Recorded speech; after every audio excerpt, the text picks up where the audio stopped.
안녕하십니까, 조영식입니다. 시스템 엔지니어링과 PLM에 대해서 강의를 하겠습니다. 방송할 시스템이라는 것은 상당히 좀 어려운 개념인데 시작을 해보겠습니다.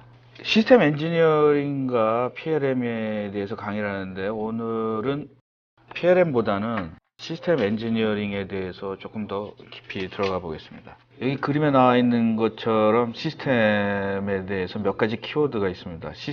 시스템이라는 거는 자전거나 항공기, 자동차도 시스템이 될 수 있겠죠. 어떤 제품들이 대부분 시스템입니다. 근데 시스템이라는 말 자체는 여러 가지 좀 복잡한 어떤 기능들의 모임을 우리는 시스템이라고 합니다. 시스템, 그 다음에 requirement, 시스템 엔지니어링 프로세스, 그리고 시스템 엔지니어링은 단순하게 엔지니어링이 아니라 매니지먼트입니다. 또한 제품의 수명주기, 그리고 워크플로우, 시스템 엔지니어링의 스텝, 시스템 엔지니어링에서 주로 어떤 체계화 시킬 때 많이 쓰는 빌딩 블락, 이런 것들에 대해서 조금씩 설명을 하겠습니다. 목차는 시스템 엔지니어링 개념, 특징, 효과, 필요성, 엔지니어링 기법 8단계, 시스템 엔지니어링과 PLM의 어떤 차이가 있고 서로 어떻게 협력을 하는지, 그리고 전사적 시스템 엔지니어링이 무엇인가, 그리고 결론과 질문으로 들어가 보겠습니다. 그림에 대해서 한번 보시면 알겠지만 시스템 엔지니어링에는 많은 그림이 있어요. 그 그림 하나하나가 어떤 개념을 아주 쉽게 설명을 해줄 건데, 그리고 여러분들 중에는 여기 보면은 고급 엔지니어들도 많이 들어오셨을 텐데, 고급 엔지니어들 보면은 어디선가 들었는데 PDR, CDR 이게 도대체 뭐냐. 저도 엔지니어를 한 10년, 15년씩 했을 때 이게 도대체 어디서 오는 단어일까? 스펙이 뭐고, 리퀘어먼트가 뭐고, 이런 것들이 뭔가에 대해서 오늘 설명을 좀 드리겠습니다. 시스템 엔지니어링 개념에 대해서 말씀을 드리겠는데, 시스템 엔지니어링은 성공적인 시스템을 개발하기 위한 다분야의 종합적인 접근 수단이라고 말씀드릴 수 있습니다. 이것은 무슨 말이냐면은, 시스템이라는 거는 단순하게 한 분야만 적용하는 프로젝트는 좀 시스템 엔지니어링을 도입할 필요가 없다라는 거죠.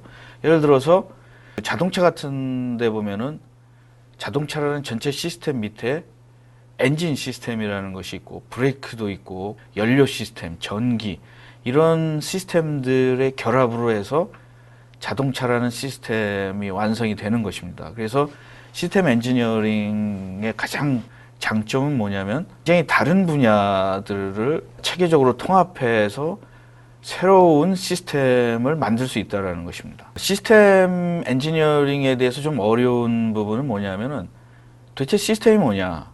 시스템이라는 말은 굉장히 많이 사용합니다. 20년 전에도 많이 사용했고 30년 전에도 사용했습니다. 근데 시스템이 뭐냐고 물어봤을 때 시스템이 뭐지? 많은 사람들이 시스템을 대답하기가 곤란합니다. 그리고 시스템이라는 말이 광의적으로도 몇백 년 동안 쓰였습니다. 그래서 예를 들어서 우리가 시스템이라는 말에 여기서는 안 다루지만, 여기서 다루는 시스템은 인간이 만든 시스템입니다. 인간이 어떤 시스템을 만들기 시작한 지가 한 100년에서 한 150년 정도 됐는데, 그 전에도 시스템이라는 말은 있었죠. 예를 들어서 태양계 시스템, 그리고 우리 인체도 시스템이라고 그러고, 법률도 시스템이라고 합니다. 그리고 생태의 그 하천의 그 생태계도 우리는 시스템이라는 말을 사용하고 있죠. 그래서 시스템이라는 것은 뭐냐면, 공통된 목적을 달성하기 위해서 함께 일하는 연관된 부분과 사람과 제품, 프로세스에 대해서 통합을 우리는 여기서 말하는 시스템 엔지니어링이 다루는 시스템이라고 합니다. 여기서 보면 사람들이 제품은 시스템인데 그럼 프로세스의 결합체다? 예를 들어서 지금 스마트폰도 일종의 시스템입니다. 스마트폰을 보면 그 안에 전자제품의 프로덕트가 있지만, 거기에 보면은 인터넷 서비스도 있고, 클라우드 연결, 전화 기능, 다양한 기능이 있죠. 이걸 갖다가 통합해서 한 시스템적으로 하기 때문에 요즘에 시스템이 곽광받고 있는 것입니다. 시스템의 특징은 뭐냐면, 리소스들이 복합 수직적으로 결합체가 있다라는 거죠. 자동차도 옛날에는 어떤 기계적으로만 그 완성이 됐었는데 지금은 이제 자동차에 보면은 미래의 자동차는 현재도 그렇습니다만은 소프트웨어를 많이 써요. 소프트웨어도 개발해야 되고 옛날에 자동차를 정비하는 분들이 굉장히 힘들어하는 부분이 뭐냐면 전기 부분이에요. 요즘에는 자동차에 전기 부분이 굉장히 많이 있습니다. 뭐 에어컨도 있고 오디오 시스템도 있고 뭐 TV도 있고 또한 자동차와 전혀 관계없지만 우리가 사용하는 내비게이션 시스템도 있습니다. 그것들은 다 자동차 회사에서 만들죠. 그리고 요즘에는 엔진을 컨트롤하고 이런 것까지도 소프트웨어로 사용이 되고 그래서 요즘에는 이제 옛날에는 거대한 뭐 체계나 그런 것들만 시스템 엔지니어로 접근을 했는데 요즘에는 작게는 인터넷, 사물 인터넷이나 플랫폼, 예를 들어서 스마트폰 이런 것들도 다 시스템화 되고 있습니다. 다음에 인간, 재료, 장비, 소프트웨어, 설비, 데이터, 자금 등 시스템을 계층화해서 어떤 형태로 존재한다는 것도 또 시스템의 특징입니다. 시스템은 복잡도와 수행되는 기능에 따라서 하부 시스템과 관련된 구성품을 분해된다. 시스템은 어떤 유니크한 어떤 목적을 가져야 된다. 자, 그럼 다시 시스템 엔지니어링을 좀 우리 일상에서 쓰는로 설명을 한번 드리겠습니다. 시스템 공학은 모든 체계 요소의 최적 균형을 달성하기 위해서 전체적으로 체계 개발을 노력하고 운용도 요구도를 체계 변수로 변환하고 전체 체계 효과를 최적화하도록 변수를 통합해서 검증하기 위한 서로 다른 분야 간의 접근 방법이다. 제가 이거는 이제 미국 이런 어떤 매뉴얼을 좀 해석해 가지고 왔는데 이런 건 잊어버리셔도 됩니다. 자, 그러면은 시스템 엔지니어링에 우리가 이제 여기 들으시는 분들 중에는 시스템 엔지니어링을 들어보신 분도 있고 또 하나는 시스템 엔지니어링 중에 하는 분들도 있습니다. 시스템 엔지니어링은 요구 관리 아닌가? 왜냐하면 우리나라에서 시스템 엔지니어링 중에 가장 많이 사용하는 부분들 중에 현재는 요구 관리입니다. 리퀘어먼트 매니지먼트라고 그래서 이것도 이제 최근에 대기업들이 사용되기 시작했습니다. 그전에는 이제 국방이나 어떤 방위산업 이런데 그리고 큰 프로젝트 수십 조나 몇 조의 돈이 드는 그리고 프로젝트가 한 10년 이상 가는 이런 프로젝트에서는 시스템 엔지니어링을 도입했습니다. 왜냐하면 시스템 엔지니어링이라는 거가 가장 중요한 거는 이제 시스템 엔지니어링을 한국말로 이제 번역을 하면 체계공학이라고들 번역을 하는데 체계대로 하는 겁니다. 어떤 체계를 세워서 기록을 남겨가지고 오랫동안 그 분야에 있는 사람이 없어도 다른 새로운 사람이 와도 남은 기록을 보고서 계속 프로젝트를 할 수 있기 위해서 이런 이제 시스템 엔지니어링을 도입을 했는데 시스템 공학의 주요 기능은 시스템이라는 여기서 시스템은 여러분들이 제품이라고 하셔도 됩니다. 제품 개발의 기술적인 측면과 기획 조정, 관리적인 측면 이런 것들을 관리하는 것이 기능입니다. 예를 들어서 제품이 어떤 작은 부서에서 자체적으로 개발하거나 이랬을 때는 문제가 되지 않는데 다양한 부서들이 있지 않습니까?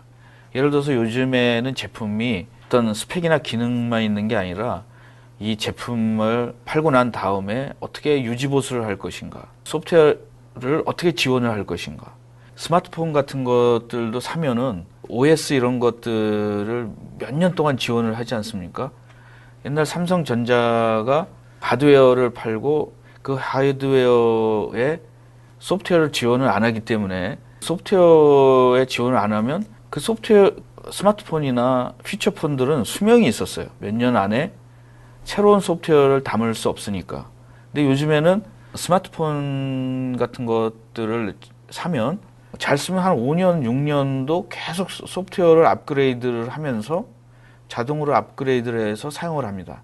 그런 것들이 시스템 엔지니어링 기능입니다. 그것들이. 옛날에는 더 이상 OS나 이런 것들을 업그레이드가 곤란했는데 지금은 이제 임베딩이라고 해서 새로운 기능이 있으면 계속 업그레이드를 해주는 거예요. 그래서 기술적인 측면과 기획 조정, 관리 이런 시스템을 요구사항을 받아가지고 기능과 성능을 정의를 합니다. 사실 우리나라가 시스템 엔지니어링이 발전을 안 한 이유가 우리나라는 대부분 제품을 세계 최초로 개발한 적이 별로 없어요. 뭐 MP3가 있다고 그러는데 대부분 자동차도 선진국이나 뭐 이런 데에서 수십 년 전에 어떻게 보면 100년 전에도 개발된 걸 갖다가 우리는 산업화 사회일 때 주로 선진국에서 안정되고 이미 사회에 검증된 그런 제품들만 도입을 해가지고 했기 때문에 생산 중심의 우리가 산업이 됐습니다. 근데 이제는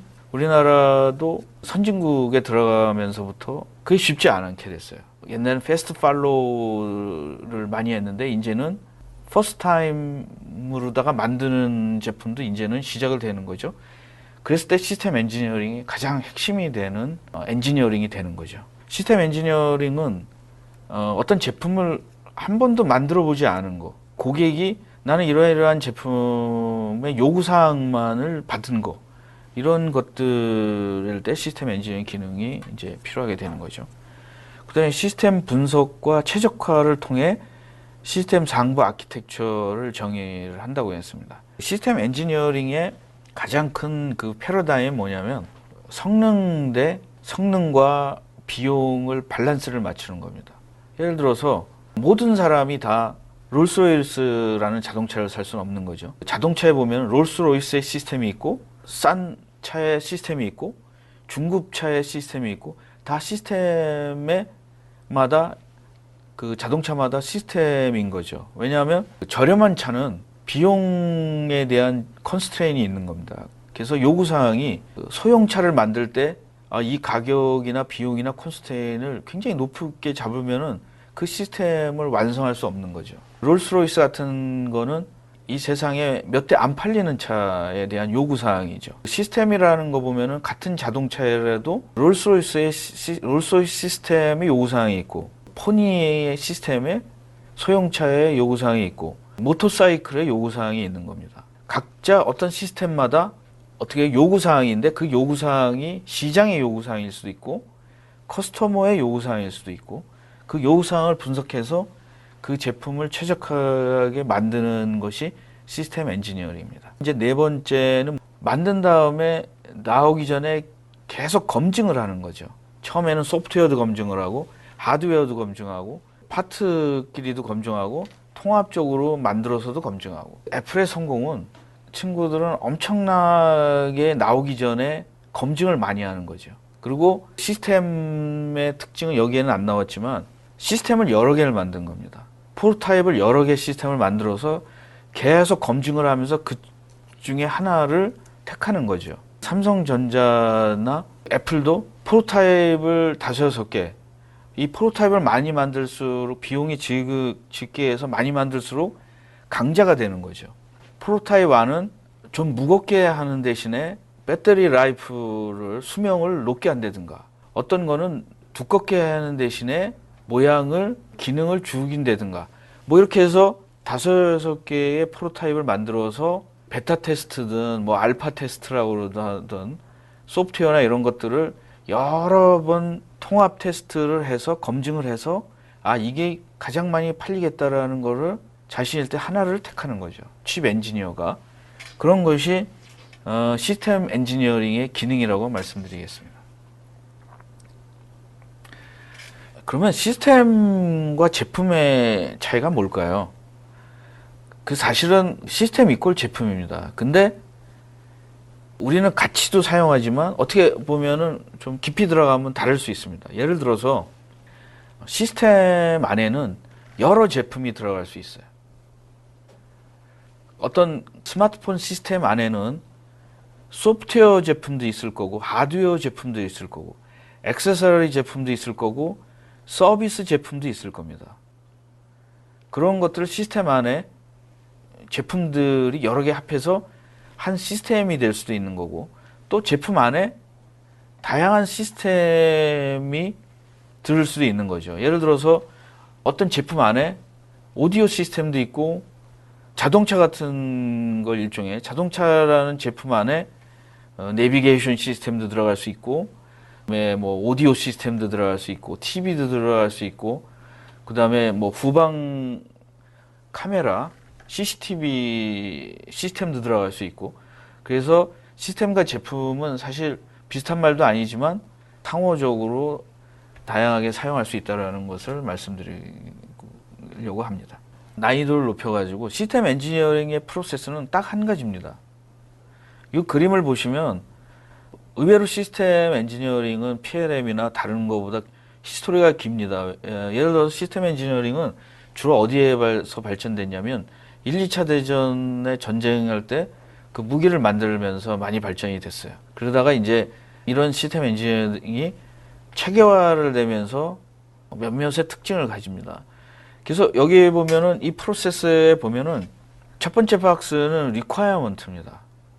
그래서 requirement를 받아서 예를 들어서 어떤 기계는 일반 1시간 정도의 30분의 전기 충전을 해서 이틀 정도 뭐 48시간을 써야 된다. 이런 것들이 요구사항입니다. 그래서 요구사항을 분석을 합니다. 그래서 요구사항을 분석을 해가지고 기능 분석이나 그 얼로케이션 할당이라고 그러는데 이건 무슨 얘기냐면 스마트폰을 예를 들어서 만드는데 그 요구사항이 뭐냐면은 이거는 일반적으로 30분 충전해서 48시간을 사용해야 된다. 이 요구사항을 받으면 그 안에 있는 엔지니어들이 기능을 분석을 해가지고 서로 나눠줍니다. 예를 들어서 스마트폰의 전기를 절약하는 방법은 여러 가지입니다. 예를 들어서 소프트웨어적으로 절약할 수 있습니다. 예를 들어서 안 쓰는 동안에는 회로가 소프트웨어가 자는 거죠. 기동을 안 하는 겁니다. 잠자듯이. 그런 거는 이제 소프트웨어 기능으로 다 돌리는 거죠. 두 번째는 뭐냐면은 회로가 전기를 덜 사용하는 겁니다. 또 하나 뭐냐면은 세 번째 기능으로는 뭐냐면은 어떤 펑션을 하냐면은 배터리를 큰 거를 쓰는 겁니다. 큰 거를 사용하면 됩니다. 그래서 요것을 칩 엔지니어가 얼로케이션을 하는 겁니다. 아, 요번에는 배터리를 어느 사이즈 쓸 거다. 너는 소프트웨어적으로 어떤 기능을 개발해라. 너는 회로에서 전기를 덜 사용하게 해라. 이런 것을 각 분야의 팀장들에게 기능을 나눠주는 것을 얼로케이션이라고 그러는 겁니다. 항공기 같은 경우에는 뭐가 굉장히 핵심이냐면 무게가 핵심이거든요. 현재 스마트 배터리의 화두는 배터리 수명이지 않습니까? 항공기 같은 경우는 무게입니다. 그래서 무게를 구조하는 사람에게 너는 무게를 요 정도까지 방어해라. 너는 어떤 엔진은 어디까지 해라. 이런 것들을 나눠주거든요. 그래서 팀장은 자기가 할당받은 무게를 지켜야 됩니다. 안 지키면 힘들어지는 거죠. 얼로케이션이 한 다음에는 그 다음에는 스펙이 정해지지 않습니까? 스펙을 가지고 개발을 하는 거예요. 그래서 나는 날개를 개발해야 되는데 날개의 무게를 할당을 받았습니다. 그래서 날개의 무게 두 개 합해서 몇 킬로가 넘지 않는다 그러면 그 안에서 만들어야 됩니다.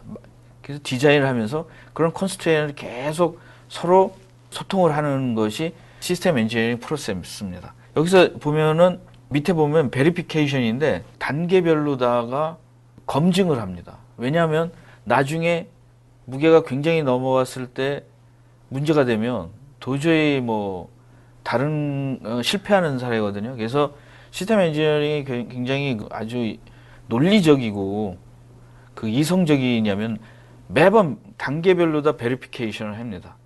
그래서 베리피케이션에서 날개가 예를 들어서 무게를 도저히 못 맞춘다. 그러면 다른 데에서 어떤 기능을 빼든지 예를 들어서 뭐 어떤 두께가 기준이 됐는데 그걸 한다 그러면은 수명을 줄이든지 아니면은 소프트웨어 기능을 빼든지 뭐 이런 거가 있겠죠.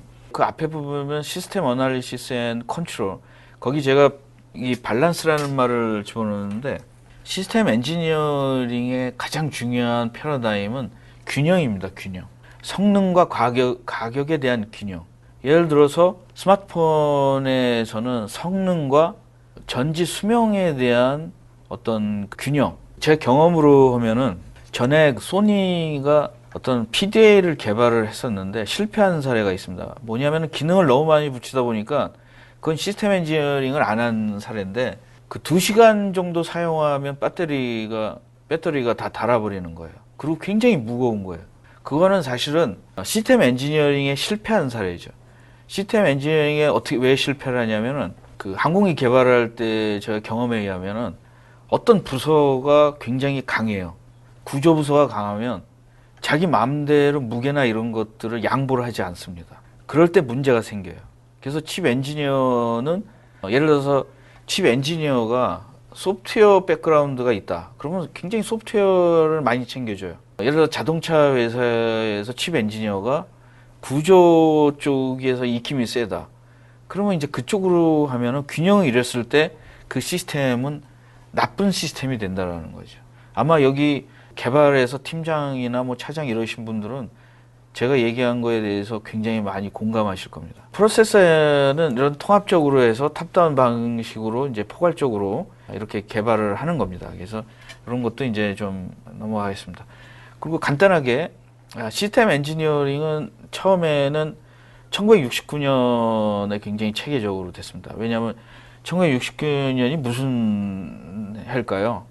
달나라가 해입니다. 미국이 우주 개발을 하면서 사람을 달나라에다 보내면서 체계공학이 발전됐습니다. 왜냐하면 체계공학이라는 거가 사람을 달에다 보내려면 하다못해 그 사람이 얼마만큼 산소를 사용하고 얼마만큼 물을 해야 되고 그 사람이 어떻게 온도를 조절해야 되고 하다못해 뭐 화장실을 어떻게 하고 음식이나 이런 엄청난 게 수천 가지, 수만 가지의 전문가들이 모여서 한 프로젝트를 해야 되기 때문에 체계공학이 발전된 겁니다. 74년 이러면서 현재는 그 밀리터리 스펙에서 이제는 그 민간인들이 관리하는 ISO로 발전이 하게 됐습니다. 시스템 엔지니어를 보시면은 이런 V자 그림을 많이 보게 됩니다. V자라는 걸 간단하게 설명하면은 첫 번째의 시작은 뭐냐면은 요구사항을 전체를 생각하고 그 파트 서브 시스템을 개발하고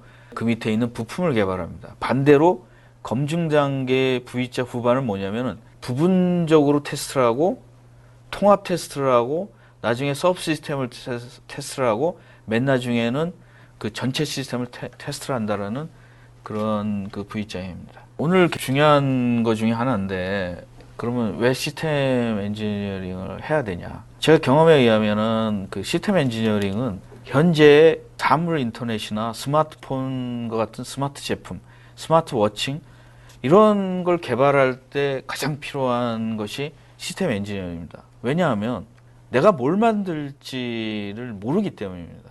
이 기능이 어디가까지 만들지. 예를 들어서 어떤 무기나 뭐 전투기나 이런 거는 자기가 머릿속에 있는 걸 대략적이지 그게 구체화된 건 아니거든요. 예술 작품도 마찬가지처럼 계속 체계적으로 개발해서 요구사항에 충실하게 밸런스를 맞춰가면서 개발하는 것이 이제 시스템 엔지니어링의 효과죠.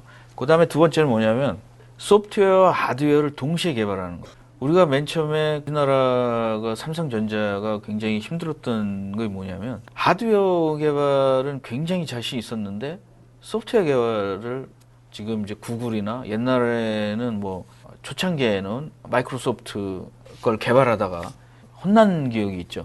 그래서 다행히 우리나라는 이제 몸으로 많이 떼어가지고 삼성전자 같은 데 가면은 소프트웨어 엔지니어들이 뭐 3만에서 5만 명 그 정도 있는데 거기 모든 대부분의 팀장인 사람들의 고민이 이런 겁니다. 소프트웨어, 하드웨어를 동시에 개발하는데 소통하기가 쉽지 않다라는 거죠. 그리고 이 하드웨어가 소프트웨어를 어디까지 두 개의 지식을 가진 사람들이 조정을 하면 지금 내가 하드웨어를 만들어도 이걸 5년까지도 소프트웨어를 업그레이드해서 사용할 수 있게 합니다. 그걸 미리 예측을 할 수 있기 때문에. 근데 쉽지가 않은 거죠. 그 다음에 이제 라이프 사이클 코스트 개념이라는 거죠. 그래서 이제 어떤 시스템들이 옛날에는 뭐 예를 들어서 교량도 시스템이고 크게 나누면은 어떤 부두나 이런 로지스틱 이런 것도 일종의 시스템입니다. 이런 것들은 수십 년 아니라 수백 년 동안 그 라이프타임 코스트 개념이 적용해야 된다라는 거죠. 앞으로는 이제 우리가 디지털 스마트폰 이런 것도 옛날에는 뭐 1년마다 업그레이드해서 버리고 그랬었는데 고가되면 어떨 때는 10년도 사용해야 될 스마트폰이나 스마트 시계 같은 거는 10년, 15년도 사용하게 될 것으로 예상이 됩니다. 여러분들 중에서 이 말 들으셨을 거예요. 프론트 로딩, 컨커런트 엔지니어링 이런 말들도 시스템 엔지니어링에서 나왔다는 말이죠. 프론트 로딩이라는 건 뭐냐면은 시스템 엔지니어에서 엔지니어들이 개발하다 보니까 초창기에 개발할 때 모든 걸 다 결정한다라는 거죠. 제품의 모든 코스트는 첫 번째에 2, 3년 안에 비용이 라이프타임 코스트가 거기서 결정된다라는 걸 발견했습니다. 시스템 엔지니어들이. 근데 우리나라는 이제 소프트웨어도 그렇고 하드웨어도 그렇고 처음엔 슬슬합니다. 그러다 맨 마지막에 우리나라의 그 개발 스타일은 맨 나중에 가서 굉장히 그 밤새고 그러는데 선진국이나 뭐 이런 데에는 초창기에 일을 많이 하고 후반기에는 일을 안 하는, 그래서 프론트 로딩을 해야 된다라는 거 중요하고, 그 다음에 시스템 브락이라고 그래서 이걸 이제 추리 구조라고 그러는데 맨 위에 시스템이 있고 그 밑에 이제 다양한 뭐 소프트웨어 뭐 이런 것들을 어떤 제품 개발에서 들어왔을 때 많이 사용하는 게 이제 빌 오브 매터리얼, 제품 구조를 만들 수 있죠. 그거 말고도 시스템 엔지니어 효과는 뭐냐면 리스크 매니저를 관리할 수 있다는 거예요. 리스크 매니저, 이 제품 개발할 때 이 리스크, 이것이 실패하지 않기 위해서는 어떻게 해야 된다. 리스크를 관리한다. 많이 사용하고 있는 요구 관리, 형상 관리. 형상 관리도 굉장히 중요합니다. 형상이 변할 때마다 비용이나 일정들이 많이 변하기 때문에 형상 관리. 이 밖에도 시스템 엔지니어 효과에 뭐가 있냐면 요즘에 가장 트렌드가 되는 세프티, 세큐리티, 보안. 어떤 시스템을 만들었는데 보안을 굉장히 취약합니다. 뭐 그런다면 사용하다가 폭발하거나 이런 것들, 세프티, 이런 것들에 대해서 시스템 엔지니어링을 하면 찾아낼 수 있다는 거죠. 시스템 엔지니어링의 활동에 대해서 말씀드리겠습니다. 시스템 엔지니어링을 하시다 보면은 이제 지금도 어떤 엔지니어들은 자기가 열심히 해서 뭐 PDR 한다, 뭐 CDR 한다, 뭐 소프트웨어를 개발할 때 SRR을 한다든가, 뭐 CDR을 한다든가 이런 얘기 많이 하죠. 근데 무슨 말인지 잘 모르지만 많이들 할 겁니다. 시스템 엔지니어링 활동에 보면은 어떤 이런 활동들이 마일스톤이 있다라는 거죠. 어떤 단계를 딱 끝나고 나면 거기서 전체 리뷰 미팅을 하고 다음 단계로 간다라는 거죠. 우리는 이런 것들을 안 해가지고 계속 초기에 검증하지 않으면 나중에 다 만들어 놓은 다음에 문제가 생기면 뭐 안전이나 이런 것들은 엄청난 비용이 든다라는 거죠. 여기에서 보면은 이제 커다랗게 개발마다 조금 그 분야마다는 틀리는데 뭐 기본 설계, 상세 설계, 개발, 생산, 인플로이먼트 이런 식으로 여기에서 보면은 용어 같은 것들을 여러분들이 이런 것들을 알아두시고 해야 됩니다. 그래서 이 용어는 그 하드웨어랑 소프트웨어랑 동시에 사용해요. 그래서 SRR이라는 게 뭐냐면 시스템 리퀘어먼트 리뷰. 여기 보면 여러분들이 많이 쓰이는 체계 규격서, 스펙이죠. 어떤 베이스라인, 베이스라인이 뭐냐? 이런 것들에 대해서 시스템 엔지니어링에서 나온 단어라는 거죠, 다들. 오늘 뭐 엔지니어나 개발할 때 이 트렌드로 이런 말 많이 사용하죠. 모델 베이스 디자인. 모델 베이스 디자인이 뭐냐? 그것도 이제 시스템 엔지니어링에서 나온 유행하는 트렌드인데 모델을 만들어서 그 시뮬레이션을 많이 하자라는 거죠. 앞에 부분 개발할 때 어떤 특정한 모델을 피지컬한 걸 가상 모델을 만들어서 거기서 계속 테스트를 해서 후반에 비용을 줄이자라는 겁니다. 모델 베이스 디자인에 여러분들이 하려면 이 V자형에서 왔다라는 거. 첫 번째는 요구사항을 분석을 하는 거죠. 요구사항을 분석을 해서 엔지니어들이 이 요구사항은 어떤 기능으로 풀겠다. 처음에 제가 말씀드린 것처럼 요구사항이 충전 시에 48시간을 사용을 한다든가, 항공기 같은 경우에는 엔진이 2개인데 엔진 하나가 고장이 났을 때 다른 엔진으로 30분 이상 나를 수 있어야 된다. 이런 요구사항들이 있습니다. 그런 거에 대해서는 어떤 식으로 풀겠다. 이런 거죠. 그래서 시스템을 디자인합니다. 시스템을 디자인하면서 전체 시스템을 디자인하고 서브 시스템을 디자인하는 거죠. 그래서 그 다음에 이제 이런 테스트를 한다. 모델 베이스 엔지니어링도 이제 비슷한 건데 여기에는 시스템 리퀘어먼트를 시뮬레이션을 하는 거죠. RP, Rapid Prototyping, OTRP, On Target Rapid Prototyping. 프로타이핑을 저희 말씀드렸지만 애플 스마트폰 같은 경우에는 많은 사람이 이러지 않습니까? 옛날에 엔지니어들이 이런 얘기를 많이 했었어요. 애플은 필히 망할 것이다. 왜냐하면 1년에 한 번씩 제품이 나오는데 그걸 성공할지 실패할지 몰라서 한 번, 10번 하다가 한 번이라도 실패하면 회사 망하지 않겠냐. 근데 걔네들도 바보가 아닌 거죠. 프로타입을 무지하게 많이 만드는 거죠. 프로타입을 해서 개인이 엔지니어들이 갖고 다니면서 느낌, 감각이라는 거. 아무리 디지털을 해도 아날로그 세계가 필요한 것처럼 엔지니어링이 모델 베이스 엔지니어링을 한다라는 거죠. 그래서 모델 베이스 엔지니어링 디자인할 때 중요한 것은 요구사항, 시스템 레벨 모델링, 그 다음에 알고리즘 디자인에서 시뮬레이션을 하고 나서 시뮬레이션에서 곧바로 갈 수 있다는 거죠. 모델 베이스 디자인은 이것은 이제 이상입니다. 모델 베이스 디자인이 이제 많이 펴져 있는 상태는 아니에요. 소프트웨어 회사 같은 데에서는 이거를 많이 선전을 합니다. 우리가 모델 베이스 디자인의 툴을 판다. 여기 그래프에 나오는 것처럼 전체 큰 부위는 트래디셔널 시스템 엔지니어링입니다. 모델 베이스 디자인을 하면은 핸드 코딩 하는 거나 뭐 이런 것들을 많이 줄일 수 있다. 아마 IoT나 그 스마트폰 같은 거를 개발하실 때는 뭐냐면 아이폰 웹 개발하거나 스마트폰 웹 개발할 때 보면은 시뮬레이션 소프트웨어가 있어요. 내가 코딩을 해가지고 거기서 돌려보는 겁니다, 미리. 그것이 100% 시뮬레이션을 100% 할 수는 없는 거죠. 시뮬레이션은 어디까지나 시뮬레이션이니까. 그렇지만 옛날에는 그걸 소프트웨어를 내가 개발을 해서 소프트웨어에다 인스톨 해가지고 시뮬레이션을 하는 것보다 PC상에서 시뮬레이터에다가 돌려보는 거죠. 어떤 뭐 브레이크나 이런 것도 가상 공간에서 3D에서 모델 베이스로 디자인을 해서 거기서 시뮬레이션을 해보고 온 다음에 그거를 프로타입을 만드니까 비용이나 이런 것들을 줄일 수 있다는 거. 모델 베이스 엔지니어링 또는 모델 베이스 디자인의 자동차는 이런 것입니다. 맨 처음에는 논리적인 모델링을 하고 시뮬레이션을 그 소프트웨어에서 한 다음에 소프트웨어에서 해가지고 나중에 그 하드웨어 만들어서 밸리데이션 이런 것들이 지금 그 소프트웨어에서는 많이 하고 있습니다. 전사적 시스템 엔지니어링에 대해서 시간 관계상 굉장히 많이 준비를 했는데 파트를 이제 둘로 좀 나눠야 될 것 같습니다. 그래서 가장 중급 부분에 대해서 오늘은 좀 넘어가고 전사적 시스템 엔지니어링에 대해서 말씀을 드리겠습니다. 왜 전사적 시스템 엔지니어링이 필요하냐?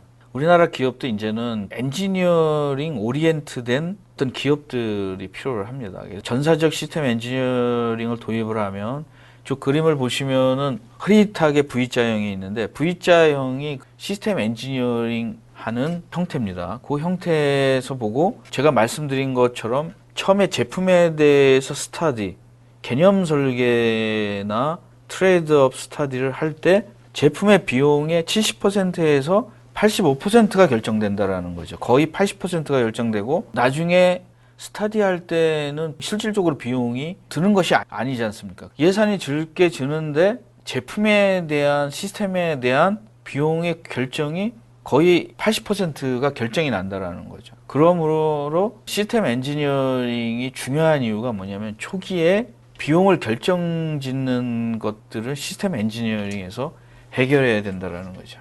그리고 시스템 엔지니어링과 PLM 그리고 실질적으로 여기에 엔지니어의 현업에 있는 분들이 그럼 도대체 시스템 엔지니어링과 PLM과 이런 것들이 내가 시스템 개발할 때 어떤 효과가 있냐. 효과를 7부분으로 한번 나눠봤습니다. 여기서 첫 번째는 시스템 엔지니어링 하면은 구조화나 이런 것들을 다 세팅이 되어 있기 때문에 퀵 스타트를 할 수 있습니다. 굉장히 빨리 시작할 수 있어요. 패스트 프로젝트를 굉장히 빨리 시작할 수 있습니다. 비용이나 뭐 예를 들어서 윗사람들에게 대략 어떤 비용이 들고 어떤 리소스를 먼저 어떻게 해야 되는 거 빨리 스타트를 해서 이 사람들이 결정을 빨리 해줄 수가 있습니다. 두 번째는 프론트 로딩을 할 수가 있습니다. 프론트 로딩이라는 거가 왜 필요하냐면은 어떤 비용이나 이런 것들이 나중에는 결정되면은 최악의 경우가 리콜이죠, 리콜.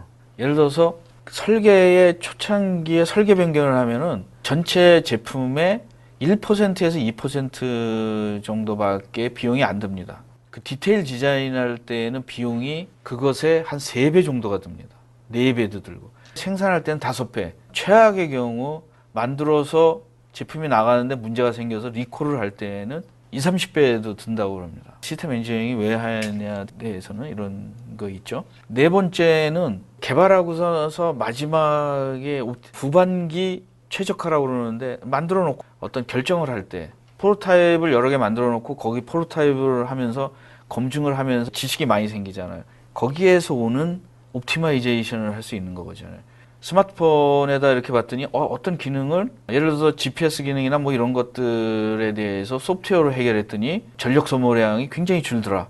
이러므로 해서 이런 것들을 후반 최적화를 하기 쉽다라는 거죠. 다섯 번째는 빨리 만들어서 마켓에다가 집어넣을 수 있다라는 거죠. 뭐 스마트워치나 뭐 사문 인터넷은 빨리 만들어서 OS나 플랫폼을 하면 그게 강점입니다. 벌써 만들어가지고 스탠다드가 되면 나중에 후반에 진입하기는 쉽지가 않아요. 여섯 번째는 라이트 투 마켓이라고 그래가지고 제품에서, 시장에서 원하는 제품인지 아닌지를 정확하게 찾을 수 있다는 거죠. 옛날에 만들어서 놨는데 제품의 마켓과 굉장히 동떨어진 걸 한다 그러면 상당히 문제가 되겠죠. 그리고 일곱 번째, 가장 중요한 것도 일곱 번째에 있습니다. 로우 워런티 코스트. 제품을 잘못 만들면은 워런티 할 때 비용이 엄청나게 나갑니다. 그걸 고쳐줘야 되니까. 지금 많은 회사들이 그 워런티 코스트, 이거를 다른 말로 얘기를 하면은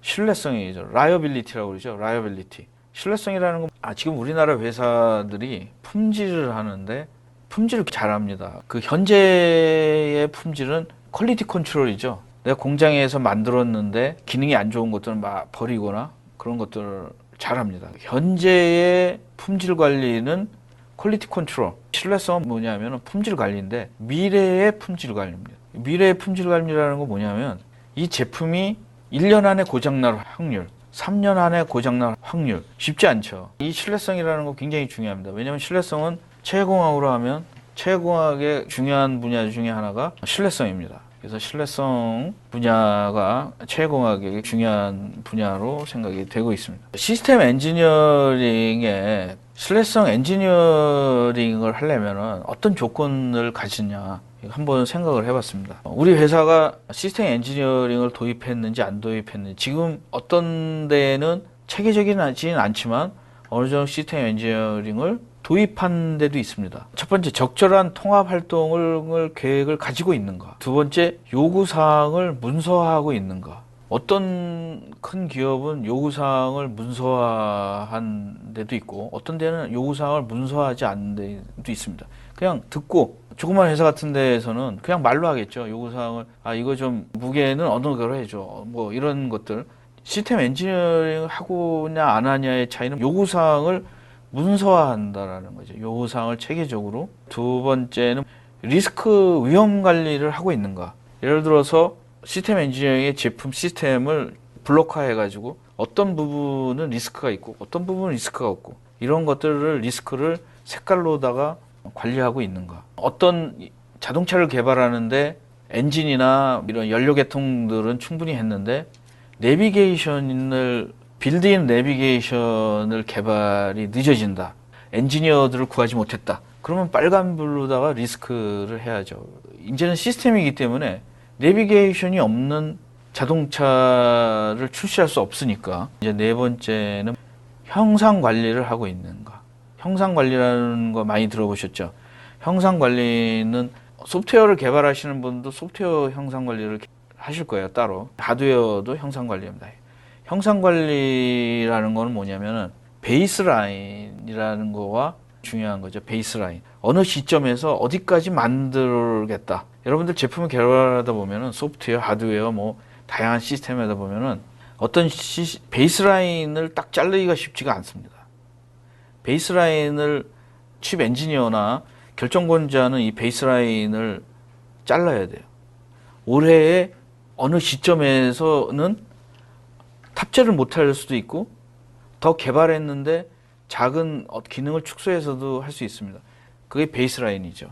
이것이 문제가 됐을 때 대안 시스템의 구조화 설계 개발 절차가 있는가. 심각한 건데, 어떤 시스템을 만들었는데 요구사항이 과학에서 못 만들었을 때 그 대안이 있는가. 대안 시스템. 아까 말한 대로 베이스라인도 보면은 요새 베이스라인이 뭐냐면 갤럭시 뭐 5냐 6냐 7이냐 요 기능은 더 발전됐지만 6에서 넣을 수 없고 7에서나 넣어야 되겠다. 뭐 이런 것들이 베이스라인이라는 거죠. 어떤 걸 개발했는데 그 기능을 충족 못했을 때 대안 갤럭시로 만들 수 있다는 거죠. 그다음에 단계별 상태에서 아까 그 활동에 나왔죠. 검토 회의를 하는 거 안 하는 거야. 자기들 모여서 요때부터 시작하자. 이게 아니라 기록으로 나온 검토 회의를 마일스톤이나 검토 회의를 하는 거 안 하는 거. 시스템 엔지니어링의 조건입니다. 7번째, 시스템 구조와 설계의 검증 절차로 선택하고 있는가. 검증 절차대로 되는가. 절차를 지키지 않고 검증한다라는 거는 밸리데이션과 베리피케이션의 차이거든요. 베리피케이션은 검증을 하는 거고 절차대로 했는지 안 했는지는 밸리데이션이라는 거죠. 그거가 시스템 엔지니어에서 굉장히 착각을 많이 하는데 밸리데이션과 베리피케이션이 다르다라는 거. 8번째, 제품에 대한 확인 절차가 있는 거. 이런 것들을 해야지만 전사적으로 우리가 시스템 엔지니어링을 하고 있다, 안 하고 있다가 8가지를 충족을 시켜야지 된다는 것입니다. 나머지 부분은 그 시스템 엔지니어링 파트 2에서 하고 정리를 하고 넘어가겠습니다. 결론적으로 시스템 엔지니어링이 필요한 거, 어떤 때 필요하냐를 결론적으로 말씀을 드리겠습니다. 시스템 엔지니어링은 대형 설계팀이 필요한 거죠. 여러분들 의외로 여러분들이 가지고 다니시는 스마트폰이 굉장히 설계팀이 많습니다. 폰 때문에 없어진 거 많죠. PMP도 없어졌지, MP3도 없어졌지, 그 다음에 라디오도 없어지고 한 30-40개 정도가 없어졌어요. 요즘에는 디지털 카메라도 많이 없어지고 모든 시스템의 개발자들이 모여서 일하는 거거든요. 그래서 시스템 엔지니어링은 이런 다양한 설계팀이 필요한 경우 고도의 전문 설계자가 요구되는 경우 뭐 당연하겠죠. 예를 들어서 내가 어떤 시스템을 만들어야 되는데 이게 보안도 필요하고 자연의 세이프티나 그린 뭐 이런 것들에 대해서 전문가들이 필요할 때 이럴 때에도 시스템 엔지니어링이 필요합니다. 많은 이해 당사자가 참여할 경우 어떻게 보면 정부 부서나 이런 데는 다양한 이해 당사자, 스테이크홀더가 있었는데 이제는 회사에서 어떤 그 플랫폼을 만들 때에도 다양한 이해 당사자 부서들이 옵니다. 예를 들어서 마케팅이 뭐 애프터 서비스 옛날엔 그냥 대충 만들어서 오면은 그 사람들이 적응을 했는데 이제 제품이 복잡하다 보니까 그렇게 안 되죠. 참여 조직이 지역적으로 분산돼 있을 때 의사소통이 복잡한 경우 관련 하드웨어, 소프트웨어 등 이런 것들이 동시에 개발할 때 탑재 소프트웨어도 개발해야 되고 하드웨어도 개발하고 한쪽만 개발하는 게 아니라 이게 막 서로 섞여서 개발할 때 시스템 엔지니어링이 필요하다라는 거예요. 운영과 지원 요구사항이 매우 복잡한 경우 전에는 어떤 무기 체계나 항공기 같은 경우에는 이걸 만들어 놓고서 한 30년간 지원을 해야 되기 때문에 이런 것들이 개발 시에 다 만들었습니다. 뭐 스마트폰이나 사물 인터넷도 개발 팔고 나서 다음에 서비스가 더 중요한 거죠. 그래서 운영 지원 요구사항이 복잡해지고 있습니다. 이 디지털 제품들이 많은 기능 분야에 고도의 신기술이 적용할 경우 어떻게 보면은 지금 스마트 제품들이 이러한 거죠. 스마트홈, 뭐 스마트워치. 우리 스마트워치가 옛날에는 만보계나 무슨 간단한 디지털 워치로 생각하고 있는데 아닙니다. 이걸 가지고 결제도 하고 서비스도 하고 모든 자동차 열기도 하고 이런 것들에 많은 기술이 적용되기 때문에 반드시 시스템 엔지니어링을 해야 된다라는 거죠. 이제 마지막에는 소형 시스템도 빨리 개발해야 되고 저가로 운영해야 되고 신뢰성이 높아야 되고 고성능이어야 되고 유지보수가 상당히 필요한 제품일 때에는 이런 시스템 엔지니어링들이 필요하다는 거죠. 지금 여기까지 결론을 내리고 나머지 부분은 파트 2에서 하겠습니다. 파트 2는 언제 할지는 모르지만 일단 파트 2에 대해서 잠시 설명을 드리겠습니다. 이것이 이제 빌딩 블락이라는 건데 이렇게 추리 구조로 해서 하고 있고 시스템 엔지니어링에 우리가 얘기했었던 코스트나 뭐 이런 것들이 주로 이 앞에 부분에서 많이 결정이 된다라는 거죠. 파트 2에서는 조금 고급으로 시스템 엔지니어링 기법의 8가지 스텝에 대해서 한번 다음 시간이든 결정을 해서 하겠습니다. 시스템 엔지니어링 기법은 가장 제너럴하게는 8가지 기법을 가지고 있습니다. 8가지 중에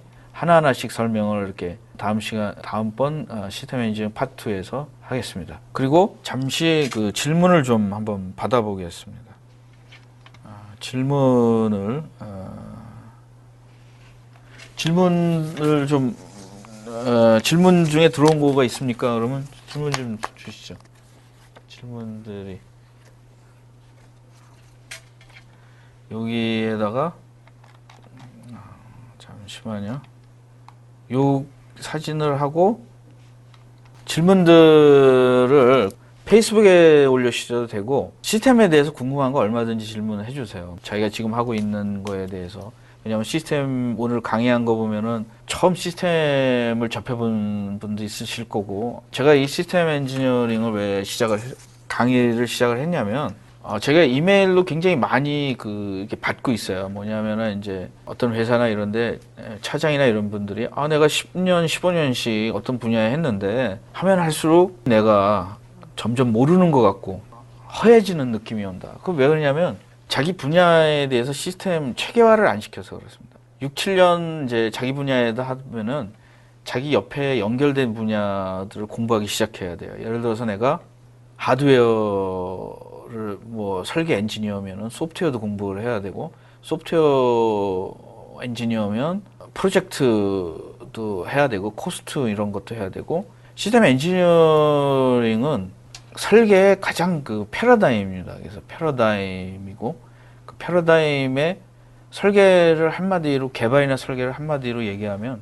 결정을 하는 겁니다. 제품에 대해서.